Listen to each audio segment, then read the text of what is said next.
O comunismo é um modo de produção, assim foi definido por Karl Marx e Friedrich Engels. Eles estudaram a história tentando procurar regularidades e uma das regularidades que eles propuseram foi isso. Tem a característica da história, a característica da ação dos homens no tempo é o fato de que eles precisam retirar da natureza o seu sustento.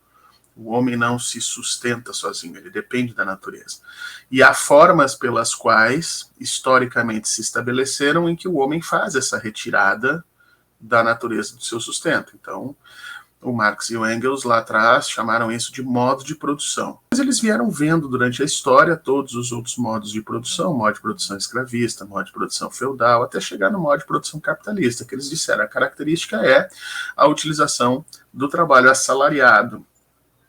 E como o Marx e o Engels entendiam a história como algo evolutivo, ou seja, nós sempre passamos de um sistema menos complexo para um mais complexo, eles disseram que o capitalismo não seria o último modo de produção, que o capitalismo seria um modo de produção intermediário, cuja característica é exatamente o trabalho assalariado, e aí depois o Marx, no livro Capital, ele vai chegar um pouco mais um pouco mais, não, muito mais de definições e de caracterizações desse capitalismo, mas eles disseram, olha, depois do capitalismo, o capitalismo vai ser superado, assim como todos os outros sistemas, todos os outros modos de produção que nós temos, ele vai ser superado por um outro modo de produção.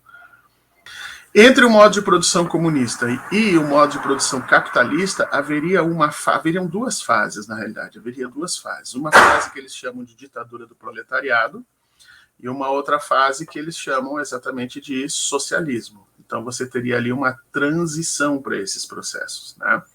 A característica do modo de produção comunista seria o fato de que a mais-valia, ou seja, aquilo que dá origem ao processo da exploração capitalista, segundo Marx, não seria apropriada efetivamente por meios privados, mas sim por meios públicos.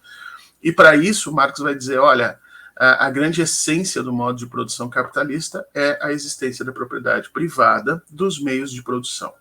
Então, a gente só pode caracterizar um sistema como comunista se ele, de alguma forma, discute, questiona, relativiza ou até suprime por completo a posse privada dos meios de produção, como nós temos no capitalismo. Então, meio de produção é tudo aquilo pelo qual o homem, usando aquilo, consegue produzir riqueza, né? Então, meios de produção podem ser terras, podem ser fábricas, mais recentemente pode ser inclusive o conhecimento, né? Porque você, hoje em dia, no mundo digital, dependendo do tipo de conhecimento que você tem, você pode produzir riqueza, né? Então, foram se sofisticando essas percepções. O que se diz é que no mundo comunista ou no mundo socialista, esses meios de produção serão públicos, né? Na imensa maioria das vezes se fala que são do Estado, mas não necessariamente precisam ser do Estado. Você pode ter sistemas cooperativistas, por exemplo, onde não é do Estado, mas é coletivo, né? E no sistema capitalista esses meios de produção são privados, ou seja, o dono da fábrica é o cara que tem as máquinas, o dono das terras, né, o grande terratenente, latifundiário, é o cara que tem a terra. E esses caras são os caras que acumulam, né? E isso seria a característica, portanto, do sistema capitalista, e isso não existiria no sistema socialista. Veja bem, nos sistemas socialistas ou nos sistemas comunistas, nada impede que uma pessoa ganhe fortunas de dinheiro. Mas ela somente vai ganhar isso a partir da venda da sua força de trabalho. Então, vamos supor que ela é uma escritora de sucesso, que venda milhares de livros e tal, não tem problema. Ela pode ganhar fortunas de dinheiro em sistemas comunistas ou socialistas, porque, afinal de contas, ela está vendendo a sua força de trabalho, mas ela não acumula. Ou seja, ela não cria, ninguém vai ser dono da editora, entendeu? O dono da editora no sistema capitalista é o cara que fica rico, né?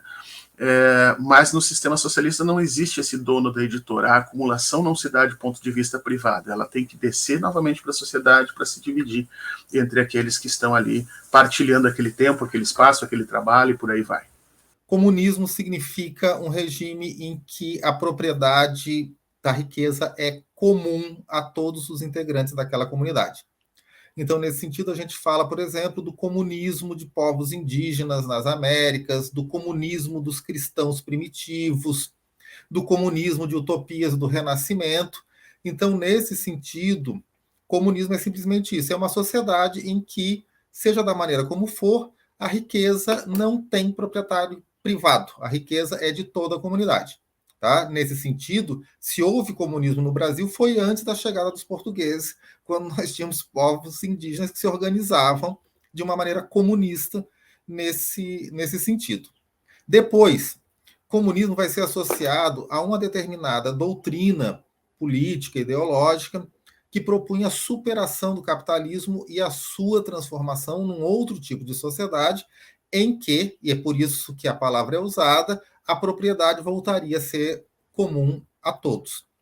Essa forma de organização ela vai ser associada, sobretudo, ao pensamento do Marx. Né? O marxismo é uma corrente da ciência social, mas que está vinculada a um projeto político, e esse projeto político é um projeto que se apresenta como comunista, no sentido que a ideia é que no futuro seja possível uma organização social em que o conflito entre os indivíduos e a comunidade seja superado e que todos possam viver de uma maneira solidária e que seria uma maneira também comunista. A ideia do Marx é que nessa sociedade não vai mais existir Estado, não vai mais existir aparelho repressivo, não vai mais existir dominação, e como nós viveremos numa sociedade com abundância de recursos, nós não vamos precisar disputar a riqueza, certo?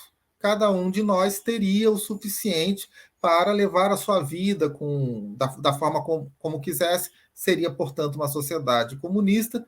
Isso porque o Marx ele segue uma tradição longa do pensamento político que entende que a propriedade é a principal causa a propriedade privada é a principal causa de conflito na sociedade. Né? Boa parte dos conflitos da sociedade são explicados pelo fato de que alguns têm muito, outros têm pouco, e existe um conflito permanente pelo controle dessa propriedade.